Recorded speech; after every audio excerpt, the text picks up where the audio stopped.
Oi pessoal, sejam muito bem-vindos a mais um vídeo do canal e hoje eu vou trazer mais um caso criminal. Então se você gosta desse tipo de conteúdo e desse tipo de informação, já se inscreve para ficar por dentro sempre que sair vídeo novo e também não esquece de deixar o like no final do vídeo se você gostar do conteúdo.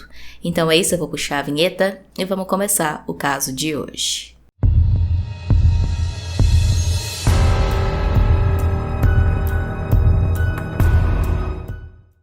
Em 6 de março de 2016, um homem caminhava pelas margens do rio Mapocho, em Santiago, no Chile, quando de longe viu o que parecia ser um saco de lixo preto dentro das águas do rio.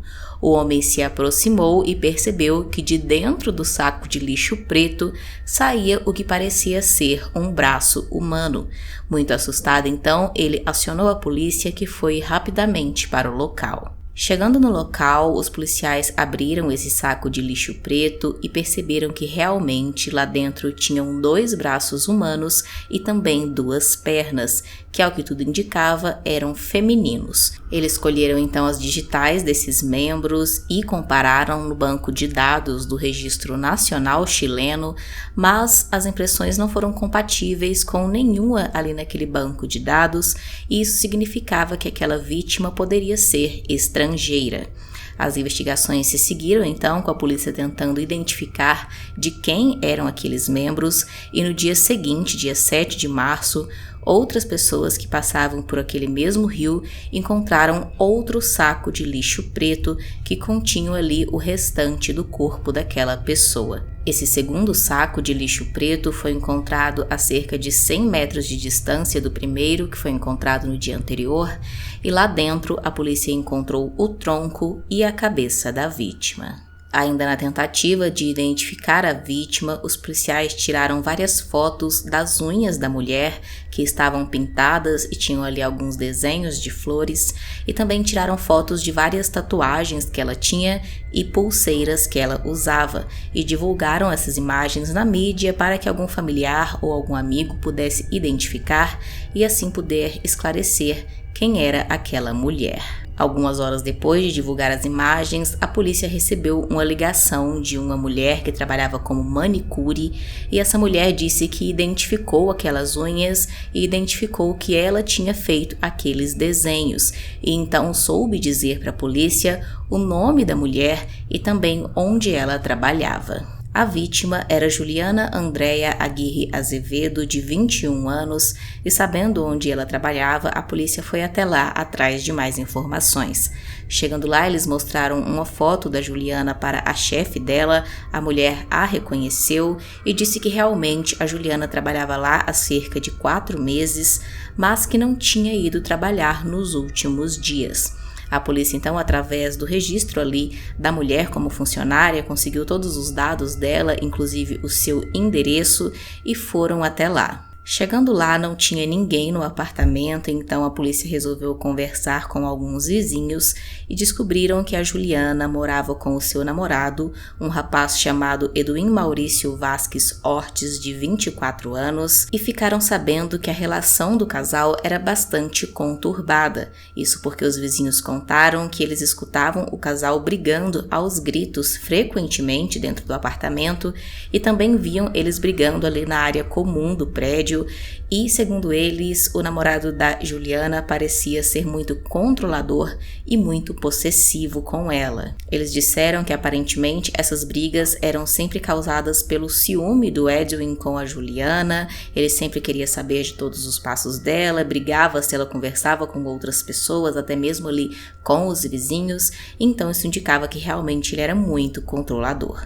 Os vizinhos ainda disseram que viram a Juliana pela última vez no dia 5 de março, um dia antes dos restos mortais dela terem sido encontrados no lago, e naquela noite eles disseram que escutaram uma música muito alta vindo do apartamento do casal e depois não viram mais a Juliana nos dias seguintes, mas tinham visto o Edwin entrando e saindo várias vezes do apartamento sozinho. Tudo isso soou extremamente suspeito para a polícia, porque, ao que tudo indica, a Juliana não era vista há dias, já que ela não apareceu no trabalho e também não foi vista pelos vizinhos, e mesmo assim parece que o seu namorado vinha levando a vida tranquilamente, como se a Juliana ainda estivesse por perto. A polícia então foi atrás do Edwin no trabalho dele. Eles conseguiram descobrir que ele trabalhava em um restaurante no shopping da cidade, porém, ao chegar lá, ele não estava no trabalho. A polícia então voltou para o apartamento e resolveu esperar ao longo do dia para ver se o rapaz ia voltar para casa, e à noite isso aconteceu. Ele chegou no apartamento, então a polícia o abordou. Ele não ofereceu nenhuma resistência, se entregou para a polícia, foi levado para a delegacia e lá ele confessou o crime logo de primeira, contou como tudo aconteceu, e também a polícia teve como saber um pouco mais sobre quem era a Juliana. Como eu disse, a Juliana tinha 21 anos e ela não era chilena, ela era de Andalúcia, na Colômbia, e a sua família era composta pela sua mãe e outros 8 irmãos, sendo que ela era a mais nova. O pai dela tinha deixado a família quando a Juliana ainda era apenas um bebê, e então a mãe dela tinha criado sozinha todos esses filhos, em meio, é claro, a muitas dificuldades financeiras.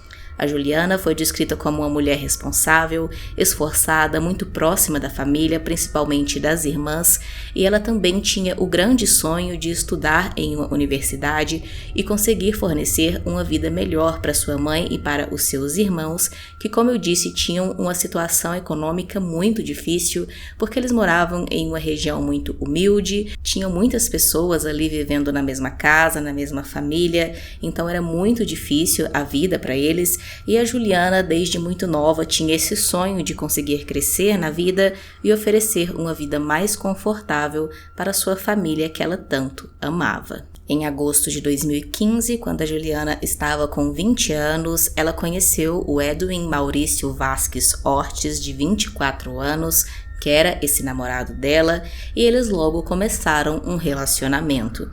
O Edwin vivia com a sua mãe, o seu padrasto e uma irmã, porque os seus pais eram separados, porém ele tinha um contato frequente com o pai, que era um professor, e além disso também era dono de uma funerária ali na cidade. Então ele tinha esse contato de visitar sempre o pai e também o via com muita frequência porque ele trabalhava com o pai nessa funerária. O casal começou então um relacionamento em agosto de 2015, no início era tudo muito bom, como em todos os namoros, e depois de apenas 4 meses juntos, a Juliana e o Edwin decidiram dar um passo muito importante na relação dos dois. Eles decidiram ir morar juntos, mas não ali na Colômbia, e sim em Santiago, no Chile. Eles decidiram isso porque, como eu disse, a Juliana tinha o sonho de estudar, crescer na vida, conseguir um bom emprego e ajudar a família, e ela achava que teria oportunidades melhores no Chile. Ela e o Edwin já tinham alguns amigos que moravam no Chile, que também eram da Colômbia e tinham se mudado para Santiago.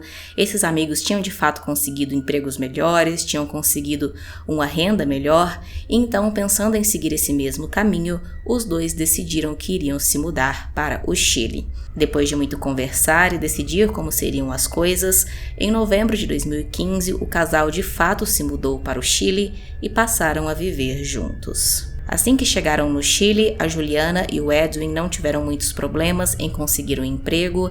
Ela logo começou a trabalhar como recepcionista em um restaurante e o Edwin como garçom também em um restaurante do shopping da cidade.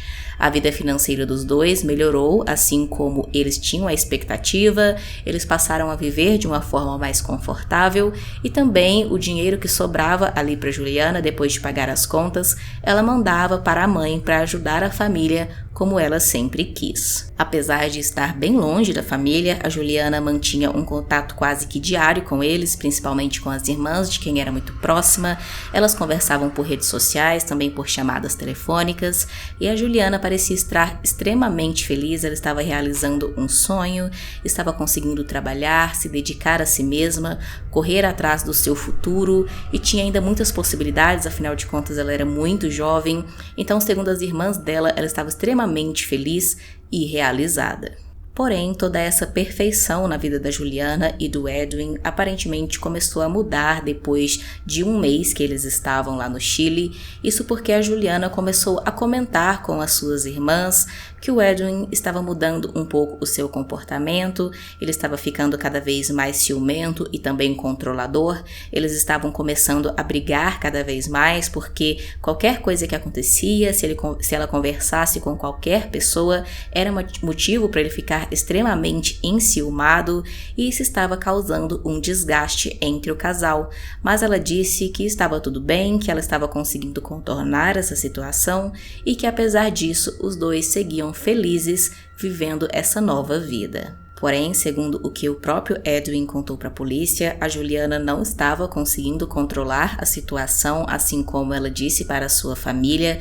Muito pelo contrário, o Edwin estava extremamente controlador, obcecado e até mesmo violento com a namorada. Ele admitiu isso para a polícia, disse que tinha o costume de checar sempre o celular da Juliana para ver se ela não estava falando com outras pessoas, não gostava que ela conversasse e fizesse amizade com as pessoas no trabalho ou com os vizinhos. Sempre que via ela conversando com outras pessoas, era motivo para ele ficar com raiva, ficar enciumado e o casal discutir. E ele chegou até mesmo a admitir que já tinha agredido a Juliana em várias ocasiões, em casa e até mesmo na rua. Sobre o crime, ele disse que em 5 de março ele foi buscar a Juliana no trabalho e ele disse que chegou lá um pouco mais cedo e ficou observando ela como ele costumava fazer mesmo realmente. Ele disse que tinha essa mania de ficar observando ela para ver se ela estava conversando com alguém. Ele chegava mais cedo no trabalho dela e ficava olhando ela de longe, vendo o comportamento dela, o que ela estava fazendo, com quem ela estava, para realmente ter todo esse controle sobre a vida dela. E nesse dia foi isso que ele fez. Ele disse que chegou lá mais cedo, ficou observando a Juliana e viu ela conversando com um colega de trabalho. Ela estava apenas conversando com o colega de trabalho, mas na mente do Edwin isso já foi motivo suficiente para ele desconfiar da fidelidade da Juliana e também para ficar extremamente enciumado. Quando eles chegaram em casa, então, por volta das 5 horas da tarde, eles começaram uma discussão por causa disso e logo a discussão verbal evoluiu para uma agressão física e o Edwin começou a agredir a Juliana. Ele disse então que depois de agredir ela bastante, ele acabou estrangulando ela até ela perder a vida. Depois disso, sem hesitar muito, o Edwin levou o corpo da Juliana para a banheira e usou uma faca de açougueiro para fazer o trabalho ali dos cortes para facilitar ele se livrar do corpo. Ele ainda disse que fez torniquetes e colocou sal e panos ali nas feridas para que não saísse muito sangue, não sujasse muito o apartamento de sangue e ele conseguisse fazer ali todo o trabalho de forma mais limpa. Depois ele pegou então os pedaços, colocou em sacos de lixo e colocou o primeiro saco dentro de uma mala. Ele então chamou um táxi, foi com esse taxista levando essa mala até o rio e lá ele despejou o saco.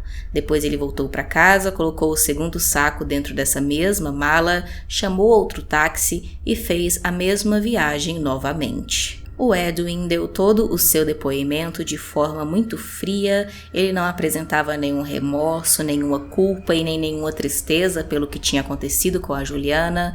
Muito pelo contrário, ele contou tudo com muita naturalidade, como se aquilo fosse o certo, como se ele tivesse apenas perdido o controle e estava tudo bem. A polícia investigou o apartamento do casal e lá eles conseguiram, com a ajuda do agente luminol, encontrar realmente várias manchas de sangue na banheira do apartamento e também na mala que o Edwin disse que tinha usado para transportar o corpo. E o DNA feito nesse sangue comprovou que realmente ele pertencia a Juliana. Ao ser questionado sobre os cortes no corpo da Juliana, que segundo a polícia tinham sido muito bem feitos, o Edwin disse que conseguiu aprender a fazer aqueles cortes enquanto trabalhava na funerária com o seu pai. Como eu disse antes, a polícia tinha divulgado na mídia algumas fotos das unhas e das tatuagens da Juliana para ver se algum familiar ou amigo conseguia identificar de quem se tratava a vítima, e então as irmãs da Juliana acabaram encontrando essas fotos circulando aí online e conseguiram identificar que era a Juliana, principalmente por conta de uma tatuagem que ela tinha no tornozelo com o nome de um dos seus sobrinhos que já era falecido. Completamente desesperadas, então as irmãs checaram um pouco mais, conseguiram encontrar outras notícias e viram que realmente a vítima tinha sido identificada como sendo a Juliana. Então foi dessa forma completamente inesperada que a família ficou sabendo sobre o falecimento da Juliana. Como o Edwin tinha confessado o crime, a polícia também encontrou provas contra ele no apartamento do casal, além também das impressões digitais dele nos sacos de lixo e também no corpo da Juliana. Em julho de 2017 começou o julgamento dele e ele estava sendo acusado de homicídio com a qualificadora de feminicídio. A promotoria chilena tinha pedido 40 anos de prisão para o Edwin, de modo que ele poderia solicitar algum tipo de benefício depois de passar no mínimo 20 anos na cadeia. No fim do julgamento, ele acabou então sendo condenado a 26 anos de prisão. Porém, dias depois, o Ministério Público decretou a diminuição da pena para 14 anos de prisão e explicou os motivos da redução da pena, dizendo que foi por conta da colaboração do Edwin com a investigação e também pelo fato de ele não ter antecedentes criminais. Embora não concordem plenamente com a decisão da justiça chilena, os familiares da Juliana deram uma declaração dizendo que aceitam a sentença. Desde o início, deixamos isso para Deus e para o sistema de justiça no Chile, disse Marta Aguirre, irmã de Juliana. Embora soubéssemos que havia um histórico de agressão entre eles, nunca pensamos que ele resolver os problemas assim, concluiu Marta. Patrícia Aguirre, outra irmã da Juliana, também deu uma declaração dizendo: "Falamos todos os dias, por WhatsApp ou chamadas de voz. Ela disse que estava muito feliz no Chile, disse que estava tudo muito bom, que havia encontrado um emprego e que era o mais importante para ela. Tudo isso nos deu tranquilidade." Sobre Edwin, Patrícia destacou que era um menino que dava a imagem de ser gentil e formal e que amava muito sua irmã. Às vezes nos diziam que haviam brigas, mas que estavam resolvidas entre o casal. Nunca imaginávamos algo parecido, disse ela. Deixe aqui nos comentários a sua opinião sobre esse caso, se você já conhecia e se não se achou interessante conhecer. Também deixe aqui, usando a hashtag sugestão, um caso que você acha que seria interessante trazer para o canal, se inscreve se não for inscrito, deixa o like e é isso, até o próximo vídeo.